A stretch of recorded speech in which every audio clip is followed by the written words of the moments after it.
buenas tardes a todos. No estoy viendo la presentación acá abajo, pero bueno.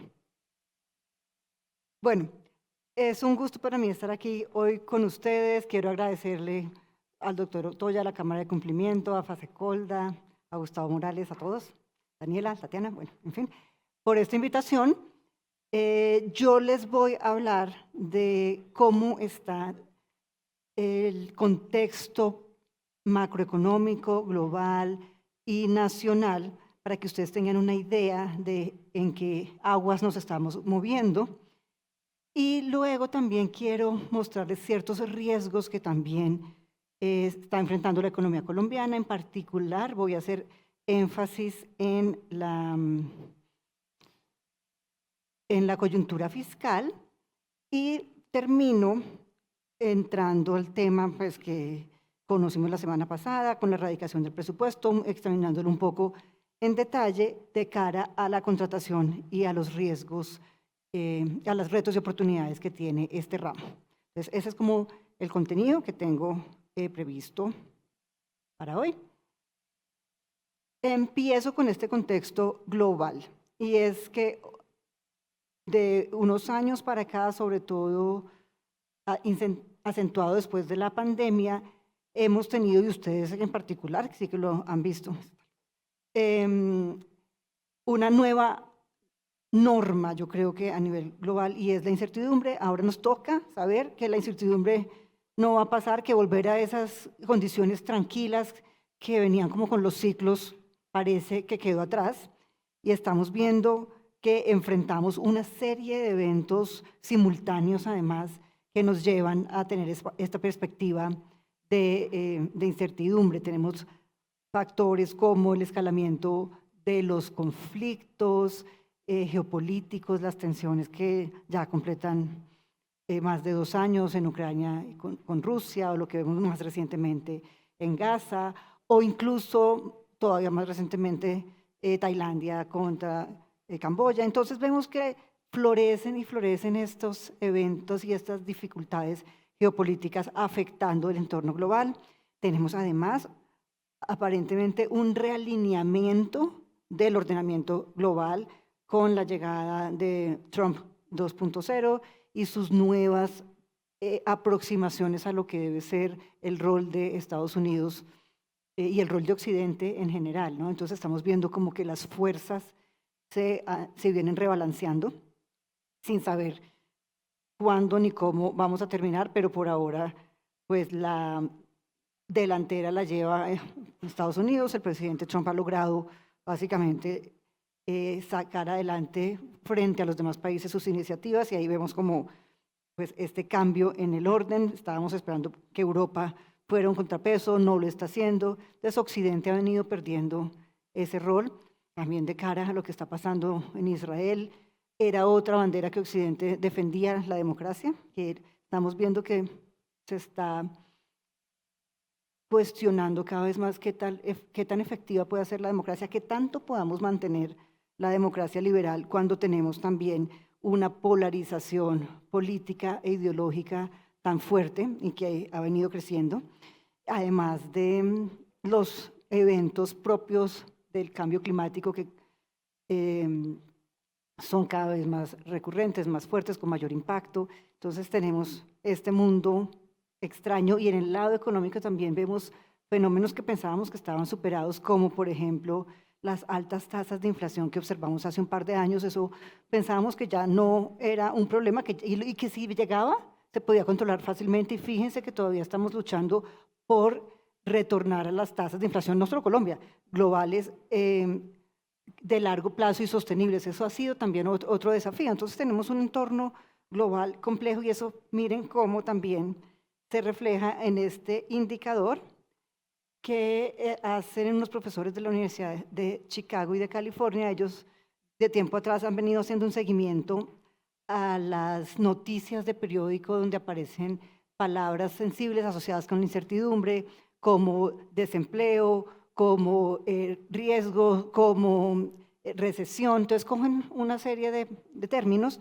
y los van midiendo en el tiempo. Entonces aquí vemos desde el año 2000 cómo ha evolucionado ese índice de incertidumbre en la política económica, así se llama, lo tienen además para cada país. El de Colombia no está actualizado, entonces no lo traje, pero lo que quiero resaltar de esta diapositiva es, fíjense cómo hemos ido subiendo, acá. Entonces, es como si fuéramos subiendo escalones, ¿no? En el nivel de incertidumbre. Veníamos hasta el 2008, que fue la crisis financiera, en este nivel de 100, luego saltamos un escalón cuando vino la crisis financiera, luego llega el presidente Trump, subimos un poco, la pandemia, subimos más, llegamos a este nivel y empieza a recuperarse hasta que vuelve a llegar el presidente Trump y el día de la liberación con sus aranceles. Entonces, estamos en unos niveles de incertidumbre también sin precedentes y ese es el contexto, eso es lo que nos tocó y tendremos que seguir buscando cómo adaptarnos y cómo responder a estos nuevos tiempos tan complejos en los que estamos viviendo. Ahora quiero que entremos ya, que pongamos el foco en la economía colombiana. Cuando vemos cómo está el pulso económico, cómo están los principales indicadores líderes de la economía colombiana, vemos una foto muy positiva. Y ya se las voy a mostrar. Les voy a mostrar los distintos indicadores cuando uno dice, pues estamos muy bien, ¿no? Pero después en la segunda parte les voy a mostrar que tenemos unos riesgos estructurales de fondo que nos toca enfrentar. Sin embargo, vamos pues con las buenas noticias que les quiero señalar acá y es la primera. La economía colombiana ha venido recuperándose gradualmente. Tuvimos una fuerte caída en el 2023, después de habernos recuperado la pandemia, nos estancamos en 2023, empezamos a recuperarnos en 2024 y este 2025 seguimos mejorando a un ritmo muy lento. Colombia nunca ha sido un país que haya crecido, que ha tenido unas tasas sostenidas de crecimiento importante, hemos crecido en promedio 3.5 y ahorita este último dato que es del indicador de seguimiento económico para el mes de mayo nos muestra que estamos creciendo 2.7. Los pronósticos de crecimiento para este año nos ubican alrededor del 2.7 justamente, eso es como la expectativa para el resto del año, 3% para el próximo año, pero lo que quería mostrarles es que pues la economía va lentamente recuperándose y va recuperándose de una forma heterogénea, ¿sí? No todos los sectores han venido respondiendo con una mejor actividad económica. Este buen resultado se debe sobre todo a dos sectores, que son agricultura y en agricultura, gracias a al café, a los buenos resultados en materia de producción de cantidad de bultos de café, que ha venido también siendo récord, y de los precios. Entonces, café ha tenido una particularidad que ha jalonado el sector agrícola. Y el otro es el sector servicios, ¿sí? En servicios muy presente todo el tema de juegos de azar en línea, apuestas electrónicas y espectáculos y actividades de esparcimiento. Entonces, además de, entre otros, pero en general los servicios son los que han venido creciendo. De hecho, este resultado muestra la combinación de un crecimiento de 4.2 en servicios y unas reducciones de 0.8 y menos 1 en las otras dos actividades que son secundarias, como minería, como industria y construcción, o primarias como minería y agricultura. Entonces es un crecimiento heterogéneo, pero vamos creciendo. Entonces el primer mensaje. Segundo, hemos visto una evolución muy positiva en el mercado laboral. La tasa de desempleo lleva 10 meses cayendo y ahorita se ubica en un nivel históricamente muy bajo para nuestra economía, 8.6%. Esa tasa, cuando Colombia tiene una tasa de desempleo de un dígito, es como motivo de celebración, contrario a los países de la región con los que siempre nos comparamos. Ellos tienen unas tasas de desempleo promedio de 5 o 6%, nosotros siempre sobre 10, y ya llevamos 10 meses cayendo y 6 meses por debajo de 10, lo cual muestra que ha habido un importante avance en materia del mercado laboral, mientras la informalidad no se ha deteriorado tanto. Tenemos ese gran reto todavía de bajar la informalidad, estamos con una informalidad de 57%, que es muy alta, pero no se ha venido deteriorando tanto, ¿sí? Entonces, eso quiere decir que el empleo se ha recuperado no necesariamente con trabajo informal. ¿Dónde se ha concentrado más este trabajo? Los nuevos empleos, miren, otro punto. Cada mes lo que estamos viendo es que se están generando 600.000, 800.000, 700.000 empleos, que también esa es otra cifra atípica para nuestras estadísticas laborales. Normalmente eran de 300.000 nuevos empleos en neto y ahorita llevamos 800.000. De esos, la mayoría en el último mes fueron empleos femeninos, casi 500.000 empleos de mujeres, y fueron también empleos, 440.000, de cuenta propia. Esos son empleos que son bien sea de independientes o de informales. Esos se agregan en la misma categoría, pero quiere decir que el empleo independiente está también jalonando la economía. Entonces, otro indicador positivo. Uy, Dios mío, tengo que acelerar.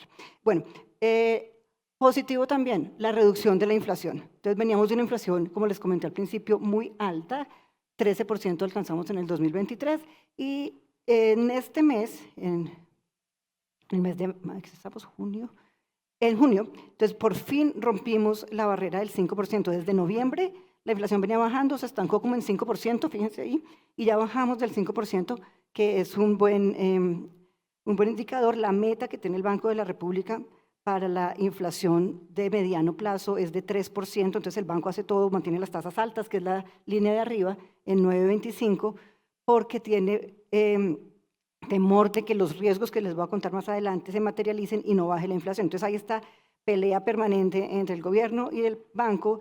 El gobierno le dice al banco, usted no está bajando las tasas, entonces no me está dejando crecer más, y el banco le dice al gobierno, yo no estoy pudiendo bajar más las tasas porque usted está gastando mucho, tenemos unas finanzas públicas desordenadas, y eso hace que me generen presiones en la inflación, que se me pueda devaluar el peso, que no me presten cada vez más caro, y entonces yo tengo que cumplir mi mandato, dice el banco, de centrarme en la inflación. Luego el presidente le dice, pero usted también debería fijarse en el empleo y en el crecimiento, y el banco, no, porque mi mandato es solo inflación, y ahí hay una pelea, pero en todo caso vamos avanzando hacia esa meta del 3% en materia de inflación. Tenemos también un dólar que ha estado relativamente estable a lo largo del año. Incluso tenemos una revaluación o apreciación del peso de 5% al momento. Hasta antes de esta subidita última que está aquí en la semana pasada, llevamos una revaluación, una apreciación del peso del 10% y relativa estabilidad a pesar de la volatilidad pues, propia del mercado cambiario. Tenemos también resultados positivos en materia de pobreza. Salieron la semana antepasada los indicadores de pobreza monetaria, con una caída muy importante en la pobreza. Pasamos del 32,4 al 31,8, que es el nivel de la rojita, la pobreza nacional. Es una caída muy importante. En pobreza extrema también tuvimos una reducción al 11,7. Siguen siendo indicadores altos, o sea, que la tercera parte de la población sea pobre, eso quiere decir que reciben menos de 400.000 pesos por persona al mes, eso se define pobre, y pobre extremo 220.000 pesos, 11% de la población. Siguen siendo cifras muy, muy preocupantes, pero fíjense la tendencia, por lo menos después de la pandemia, que por supuesto siempre es un dato atípico. Vamos mejorando en materia de pobreza, aunque nos falte mucho. La desigualdad sí no ha mejorado. La desigualdad se mide por el índice de Gini, que es qué tan concentrada está la riqueza. Entonces, si el índice es 0, es que no está nada concentrada. Si es 1, es que está muy concentrada en una sola persona. Y nuestro indicador de desigualdad está en 0,55. Pasó de 0,553 a 0,551, o sea, está igual. Ese es otro desafío para quienes les preocupa también la desigualdad del ingreso. Y el último indicador positivo que les quería mostrar es el índice de confianza del consumidor. Esta es una estadística que lleva FEDesarrollo. Todos los meses le pregunta a los hogares cómo está viendo usted su situación actual y cómo está viendo usted su situación o la de su hogar dentro de 12 meses. Y combina eso y le da un indicador. Y lo que quiero mostrarles acá del indicador es que desde el año 2016, cuando tuvimos esa caída de los precios del petróleo, el índice de confianza del consumidor, el ICC, no volvió a estar positivo, sino muy negativo. Fíjense, este es el 0, muy negativo, alrededor de menos 14, menos 18%, excepto en los momentos de elecciones. ¿Sí? Entonces, en junio de 2018, positivo. Junio de 2022, positivo. Y cambiamos esa tendencia en los últimos 8 meses. Venimos desde septiembre del año pasado registrando un incremento importante en la confianza del consumidor y por primera vez desde las elecciones del 22 alcanzamos un terreno positivo de 2.2 en este indicador. Entonces, yo lo que estaba esperando era que esto siguiera muy negativo hasta junio o mayo, perdón, que fueron las elecciones, y ahí como que la gente se pone más positiva, más optimista, pero el sentimiento del consumidor ha venido teniendo una mejora. Entonces, pues cuando uno ve la foto, la economía va muy bien y a mi juicio ha sido en buena parte gracias, bueno, les contaba ahorita en el almuerzo, como a dos factores. Uno, después de la pandemia, cambiaron un poco las preferencias y los patrones como de oferta y demanda, se han creado nuevas, digamos, categorías de negocios y se ha impulsado mucho el sector de servicios.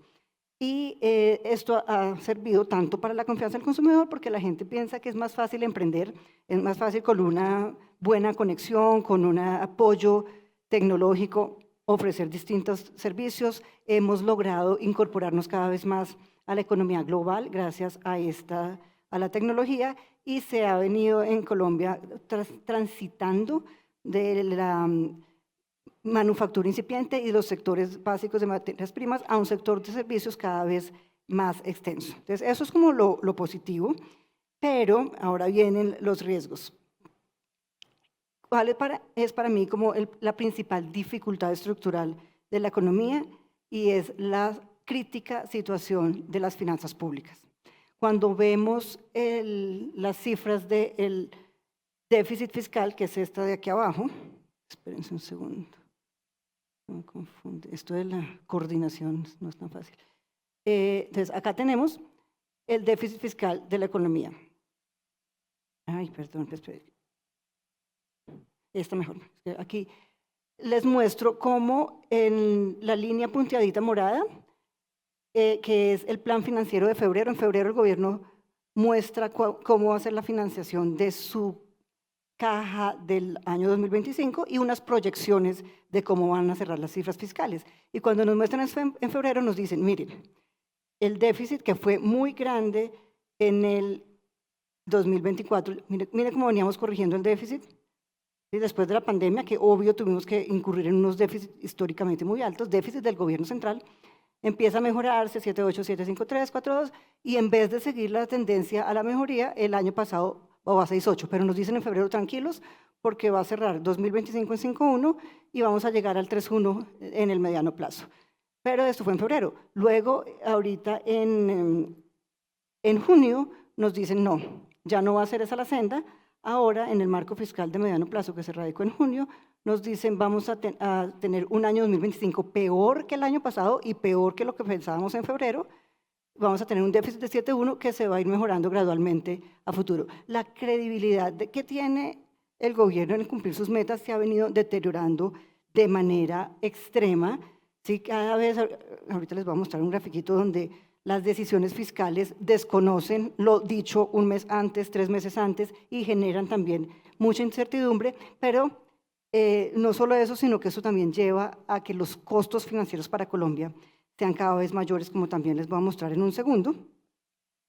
Y lo otro que quería enfatizar es la suspensión de la regla fiscal. Entonces, la gráfica anterior del mayor déficit viene atado a la decisión. ¿Por qué puede haber un mayor déficit? Porque el gobierno dijo, no voy a cumplir la regla fiscal. ¿Qué es la regla fiscal? Simplemente es una fórmula que desde el 2011 se le puso al gobierno, el mismo gobierno llevó un proyecto al Congreso para atarse un poquito las manos y hacer más vinculante esas metas de largo plazo en materia fiscal.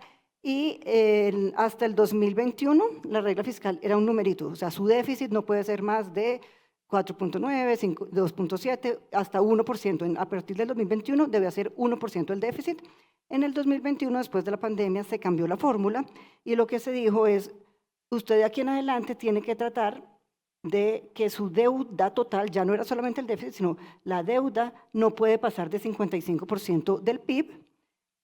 Y si llega a pasar, tiene que empezarlo a ajustar, pero en ningún momento puede pasarse del 71% del PIB. O sea, hay una formulita de cuánto es el déficit que usted puede tener si su deuda es 55, entonces se aplica una fórmula, pero si su deuda llega a ser 71, tiene que ser un déficit positivo de 2.8. Eso es la regla. Y entonces eso implicaba que para 2025 este año, teníamos que tener un déficit de solamente primarios sin intereses de 0.5. El gobierno dice, no soy capaz, y eso, digamos, se veía venir. Eso no fue sorpresa, pero lo que, se veía venir que no iban a poder cumplir y estábamos todos esperando a ver cómo lo iba a cumplir, y lo que dice simplemente se suspende porque la misma ley me permite suspenderla en casos extraordinarios. ¿Sí? La ley dice que si hay eventos extraordinarios, como fue la pandemia, se puede suspender la regla, pero el gobierno decidió que en todo caso que era extraordinario el hecho de que estuviera tan desfinanciado, y entonces que eso lo llevaba a que si no rompía la regla, la economía se iba a quebrar porque el gobierno no iba a poder gastar. Teoría que no comparto, pero esa fue la explicación. Aquí les tengo simplemente un recuento que no voy a entrar en el detalle porque ya tengo que correr, pero desde el año 2024, todas las decisiones que el gobierno ha venido tomando en materia fiscal que han minado esa credibilidad que había sido una característica de las autoridades económicas colombianas. Colombia se caracterizaba por ser un cumplidor de sus obligaciones financieras a rajatabla. Nosotros no tuvimos, a diferencia de nuestros países vecinos en la región, crisis de la deuda en los años 80, nosotros no tuvimos que hacer default. Siempre pagamos nuestras obligaciones y siempre teníamos como esa continuidad, independientemente del gobierno, de la disciplina fiscal, de la responsabilidad en materia de finanzas públicas, y lo que se ha venido presentando en el último año y medio sobre todo es como una falta de apego a esa disciplina fiscal y a la planeación. O sea, es muy difícil uno entender cómo es posible que en febrero de este año sale el ministro Guevara a decir que se necesita un recorte, que el gasto está superando en 25 billones las capacidades del gobierno y que hay que recortar. Aplazan los 12 billones de la reforma tributaria pasada que no les aprobaron. Y cuando el ministro Guevara dice, procedo a hacer el recorte, el presidente dice, ministro, tal vez usted mejor no siga porque yo necesito sacar adelante mi plan de desarrollo y necesito gastar. Entonces aquí hay como una visión distinta, y también lo vamos a ver más adelante cuando hablemos del presupuesto, pero es como una visión del gasto que tiene que ser expansivo como motor de desarrollo, como motor del crecimiento de la inversión, y la corriente más tradicional y ortodoxa de tenemos que tener unas finanzas sanas, porque si no tenemos unas finanzas sanas, nos pasa esto, y es lo que ha venido mostrando el mercado con las primas del riesgo país. Este es uno de los indicadores que se llama el CDS, Credit Default Swap, que es cuánto nos cuesta el seguro para endeudarnos por ser Colombia, cuánto tenemos que pagar de más por la percepción de riesgo que tienen de Colombia. Colombia es la línea fucsia de arriba, y aquí solo lo tengo desde 2024, en este indicador de CDS a 5 años. Nos comparamos con Brasil, que es la negra, y México, verde, Perú, amarillo y Chile. Antes del 21, antes del paro del 2021, estábamos muy cercanos a México, nos movíamos muy parecido a México. Después del 21 y después de la llegada del presidente Petro, sobrepasamos a Brasil, que es un país que tiene una situación fiscal peor que la nuestra y una calificación de deuda peor que la nuestra, pero las primas de riesgo reflejan que Colombia es percibida peor que Brasil. Y recientemente, fíjense, aquí esto fue de nuevo los aranceles de Trump, todos suben, pero nosotros subimos mucho más, y esto es cuando sale el ministro de Hacienda y sale el marco fiscal de mediano plazo diciendo que van a suspender la regla fiscal, y la brecha, lo que quiero que miren acá solamente, no todo ese detallerío, pero sí fíjense esta distancia entre Colombia y Brasil, y Colombia y el resto de países similares en la región, cómo se ha extendido. Quiere decir que sí, los mercados están preocupados por la capacidad que tengamos de responder y de resolver nuestras dificultades fiscales. Bueno, a esto se suma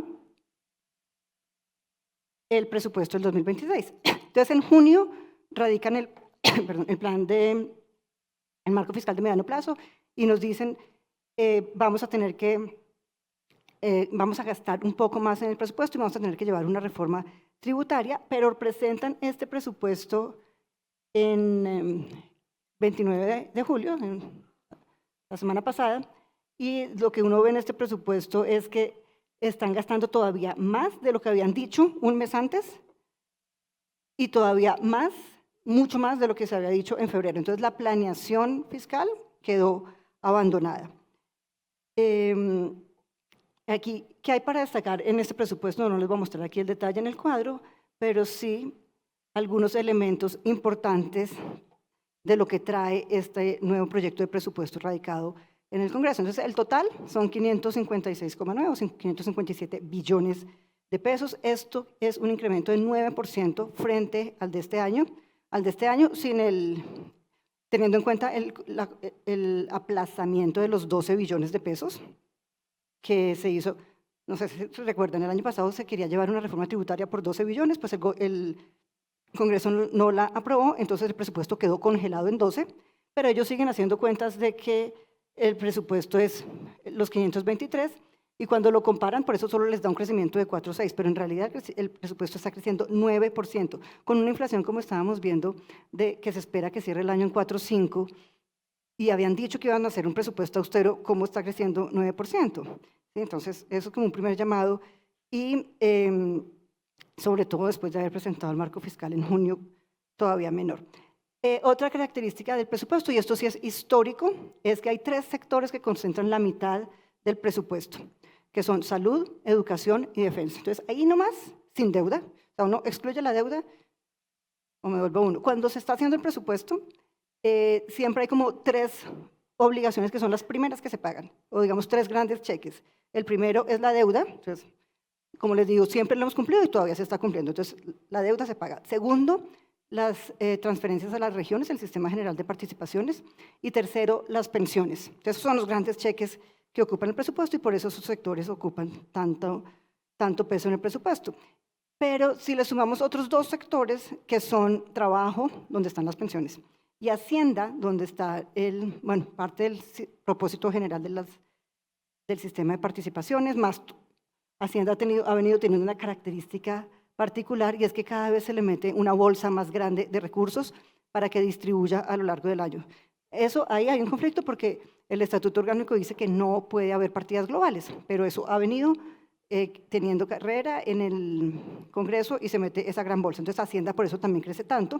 Entonces, esos 5 sectores ya concentran el 72% del presupuesto que está radicado en el Congreso. Entonces, queda muy poco margen de maniobra para los demás sectores, es cierto, pero tenemos una regla fiscal que cumplir.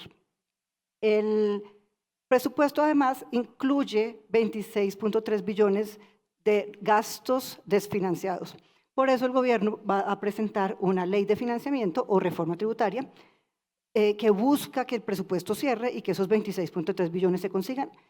Y ya vamos a ver más adelante que está queriendo incluir el gobierno en esa reforma tributaria, pero pues es de nuevo un presupuesto desfinanciado que tendrá que surtir el debido trámite la nueva reforma tributaria. Se llama ley de financiamiento justamente por eso, porque la ley de presupuesto permite llevarlo con un faltante siempre que las comisiones económicas del Congreso aprueben ese gasto que está deficitario. También el gobierno ha mencionado que esa reforma tributaria, los recursos de la reforma, serían básicamente para salud, pero para promoción, no para la UPCN mejorar el sistema, para pagar los subsidios de energía y gas y para nueva inversión que el gobierno quiere hacer en sectores estratégicos como manufactura, turismo, agricultura, entre otros. Y de acuerdo con el Comité Autónomo de la Regla Fiscal, el CARF, que es una instancia que se creó en el 2021, que es como una junta directiva de personas externas al gobierno que hacen un seguimiento de la regla fiscal, este comité dijo, el presupuesto que acaban de erradicar implica un faltante no de 26 billones, sino de casi 40 billones de pesos, y también va a implicar que para el 2027 el faltante sea de 33 billones, de manera que las señales son para un ajuste pronto. La situación fiscal está más crítica de lo que el gobierno está diciendo, dice el CARF. Y, digamos, tiene sentido cuando uno mira qué es lo que más aumenta en este presupuesto. Y lo que más está aumentando, de pronto lo pongo en lo anterior, son los intereses. Miren que eso se los quería mostrar porque me llama la atención que la deuda pasa de 112 billones a 100 billones, es decir, está bajando en 10 billones de pesos. Entonces uno diría, bueno, entonces podrían recortar todo el presupuesto en 10 billones, pero los intereses de la deuda están acá. Los intereses están pasando de 60 a 70 billones de pesos, entonces compensa esa caída. ¿Y por qué los intereses están así de altos? Porque justamente, y ahí viene el efecto del manejo fiscal, como estamos siendo un país más riesgoso, y todavía nos prestan, y la nación sale y pone bonos y los colocamos y hay sobredemanda, pero a tasas del 12%, del 11%, ¿sí? Para 5 o 10 años. Entonces son tasas muy altas que se ven reflejadas acá en unas necesidades pues, mayores de costos financieros, de servicio de la deuda. También está subiendo mucho el rubro de las transferencias, aquí no lo tengo porque lo está por el lado del gasto. Están subiendo 12% las transferencias que se van no solo a las regiones por el SGP, sino que hay una cantidad de leyes, por ejemplo, la de las universidades, que la nación le tiene que transferir a las universidades y la ley dice que no le puede bajar año tras año. Es decir, cada peso que le dé en cualquier momento el gobierno a las universidades genera una base para subir al año siguiente, porque no puede reducirla. Entonces el gobierno se queja de que hay muchas inflexibilidades, pero muchas las está generando él mismo con las decisiones de gasto que está tomando. Otro tipo de decisiones así que generan, digamos, una inflexibilidad de mediano plazo son los gastos de personal. Los gastos de personal están creciendo casi 8%. ¿Por qué? Con una inflación de 4 o 5, porque están programando incrementos de gastos de personal de 7 o 9. ¿Sí? Y ahí también, de nuevo, por dos razones. Por un lado, ha venido el gobierno incrementando las bonificaciones sin cuestionar si se justifica o no a las fuerzas militares y a la policía. Entonces, ha habido primas y bonificaciones de servicio para las fuerzas militares, está bien, pero eso multipliquen por 500.000 soldados y policías que tenemos. Entonces, ¿cuánto es? Jueces, 300.000. Jueces y maestros, 300.000 más. Entonces, estamos generando unas corrientes de gastos que son muy difíciles de frenar, más todos los contratistas que se están incrementando a todo nivel, tanto en el gobierno nacional como en las empresas industriales y comerciales del Estado. Entonces tenemos una presión de gasto que es la que sí se puede manejar, pero en este momento lo que se está es pateando la pelota para el próximo gobierno. Bueno, también este presupuesto viene acompañado de un mensaje del presidente al Congreso. Es una tradición, está establecido que el presupuesto se presenta con el mensaje presidencial, que era un documento que, la verdad, lo único que traía era como un resumen de los principales gastos, los cuadros por el lado de los sectores, por el lado del tipo de gasto. Y esta vez me llamó la atención que el mensaje presidencial del presupuesto es como un nuevo plan de desarrollo. Es como, está muy bien escrito, digamos, tiene como un hilo conductor donde se hace una defensa de los logros del gobierno. Todo esto que yo les mostraba al principio, en el mensaje presidencial lo recogen como los grandes logros del gobierno. ¿Sí? Y pues, es muy difícil uno decirle, no, pero es que no, el gobierno no ha sido el que esto, tiene todos los elementos para decir, he cumplido y mire cómo el gobierno del cambio viene transformando la sociedad. Dice además expresamente en el mensaje presidencial que no me tocó suspender la regla fiscal porque necesito invertir, que era lo que les decía antes. Necesito aumentar la inversión porque la inversión es la que va a generar mayor dinamismo a la economía y no puede ser que una regla me diga que yo me tengo que atar de manos y dejar que la economía se venga a pique teniendo que invertir. Entonces se justifica la ruptura de la suspensión de la regla fiscal y dice, si no suspendo la regla fiscal, entonces no puedo cumplir mi mandato constitucional de garantizar un Estado social de derecho. Entonces es una visión muy heterodoxa de la economía y es como si el mensaje presidencial fuera un nuevo plan de desarrollo donde además se reviven los PINES. No sé si ustedes saben que había, como desde el gobierno de Santos, una categoría de proyectos estratégicos que era PINES, Proyecto de Inversión Nacional Estratégico, que se abandonó desde el gobierno pasado y en este gobierno lo que están diciendo aquí en el mensaje presidencial es vamos a revivirlos para sectores de agricultura, manufactura, servicios, tecnología, me faltaba, y turismo, a través de la digitalización y la descarbonización para poder diversificar la economía. Entonces, pero me llama la atención que le están apostando por lo menos a proyectos de inversión estratégica, no en los sectores tradicionales, que era básicamente energía e infraestructura, pero pues tienen esa visión. También en el mensaje se plantea un pacto fiscal.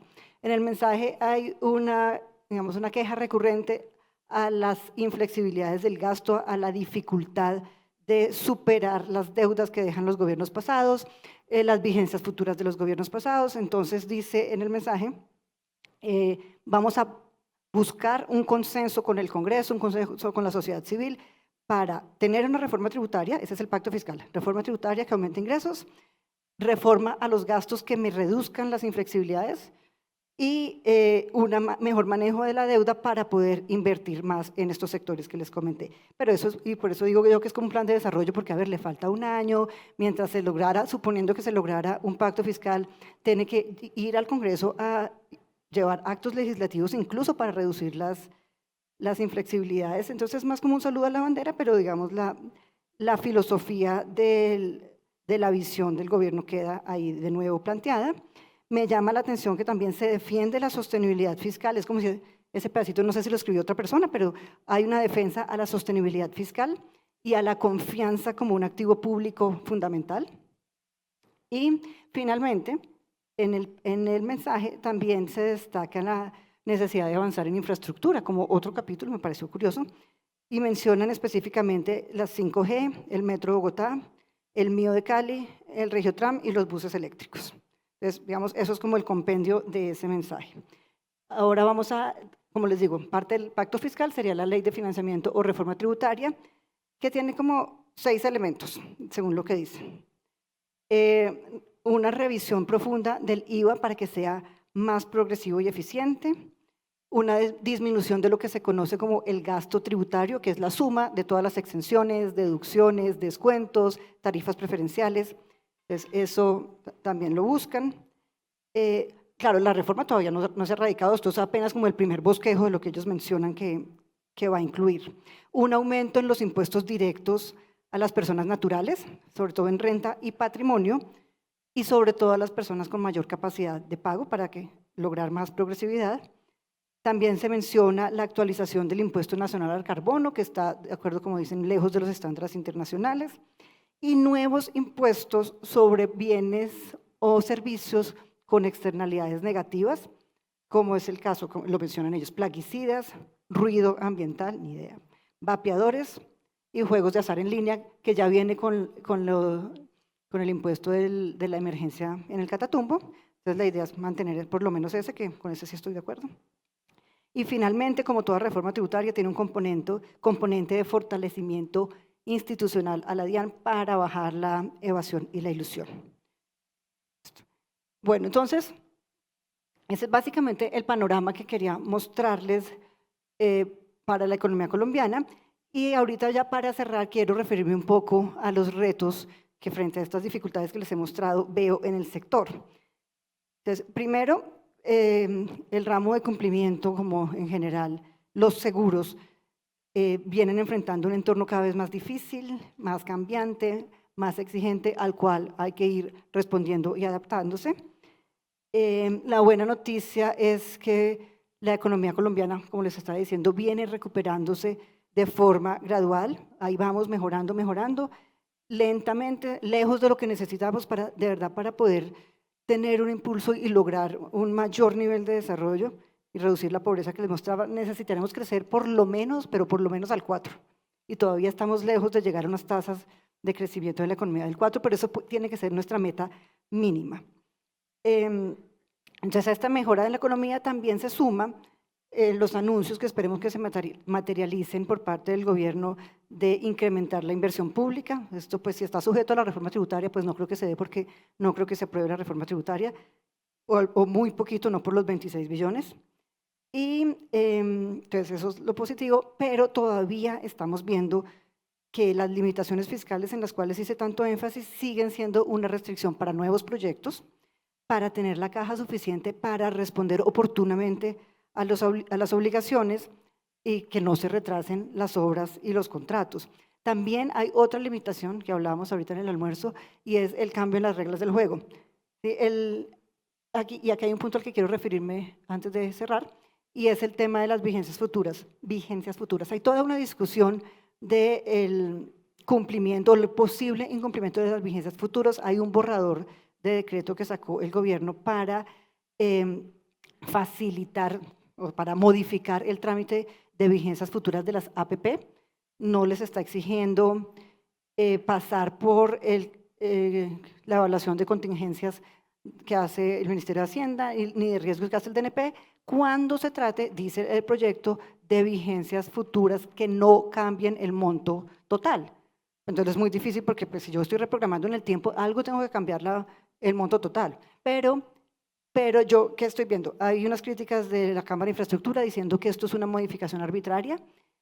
Yo sí quiero ahí dar un parte de relativa tranquilidad y es que en todo caso las vigencias futuras no se pueden cambiar unilateralmente. Yo no estoy viendo que eso lo diga el decreto. Ustedes aquí, muchos abogados tendrán que decirme que sí, que eso está ahí, yo no lo estoy viendo.